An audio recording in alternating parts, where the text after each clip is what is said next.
बांग्लादेश में 12 फरवरी को होने वाले संसदीय चुनाव अब सिर्फ सरकार बनाने की लड़ाई नहीं रह गए, बल्कि ये चुनाव धीरे धीरे विदेशी ताकतों बनाम देश की राजनीति का मैदान बनता जा रहा है, जहां हर पार्टी दूसरी पर किसी न किसी देश का समर्थक होने का ठप्पा लगा रही है और आम जनता कंफ्यूज होती जा रही है कि सच क्या है और अफवाह क्या है। एक तरफ जमात इस्लामी पर आरोप लग रहे हैं कि वह अमेरिका के करीब है, खासकर वॉशिंगटन पोस्ट की एक रिपोर्ट के बाद, जिसमें कहा गया है कि कुछ अमेरिकी अधिकारी मानते हैं कि जमात अच्छा प्रदर्शन कर सकती है। बस फिर क्या था, सोशल मीडिया पर यह बात आग की तरह फैल गई कि जमात अमेरिकी पार्टी बन गया है, जबकि खुद जमात बार बार कह रही है कि उसका किसी भी देश से कोई गुप्त समझौता नहीं है और राजदूतों से मुलाकात का मतलब समर्थन नहीं होता है। लेकिन क्या लोग ये मानते हैं?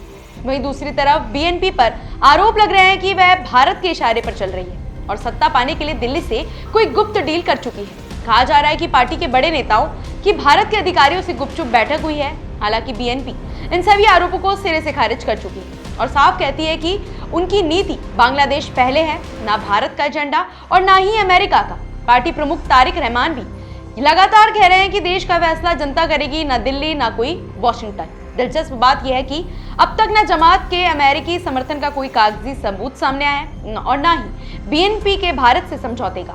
फिर भी ये बातें इतनी तेजी से फैल रही है कि लोग सच मानते जा रहे हैं, क्योंकि सोशल मीडिया पर आधी अधूरी खबरें और एडिट किए गए वीडियो बहुत तेजी से असर डालते हैं। इस बीच असली मुद्दे जैसे बेरोजगारी, महंगाई, शिक्षा, स्वास्थ्य और युवाओं का भविष्य पीछे छूटता जा रहा है और चर्चा सिर्फ इसी पर हो रही है कि कौन किस देश का आदमी है। ये चुनाव ऐसे समय पर हो रहा है जब अगस्त 2024 में शेख हसीना के सत्ता से हटने के बाद देश लगातार राजनीतिक उथल-पुथल, प्रदर्शन और हिंसा से जूझ रहा है। अंतरिम सरकार का नेतृत्व मोहम्मद यूनुस कर रहे हैं और हालात अभी भी पूरी तरह सामान्य नहीं है। भारत के साथ रिश्ते भी कमजोर हुए हैं, खासकर अल्पसंख्यकों पर हमलों और सुरक्षा चिंताओं के बाद, जिससे वीजा और कूटनीतिक संबंधों पर असर पड़ा है।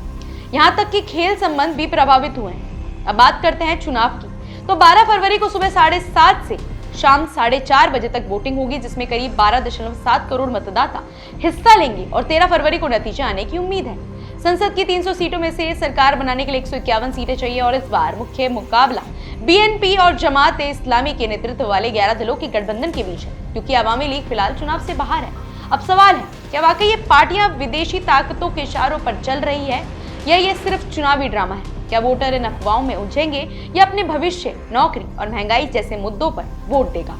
अब जल्द ही इसका जवाब मिलने वाला है, जब बैलेट बॉक्स बताएगा कि बांग्लादेश की जनता किस कहानी पर भरोसा करती है।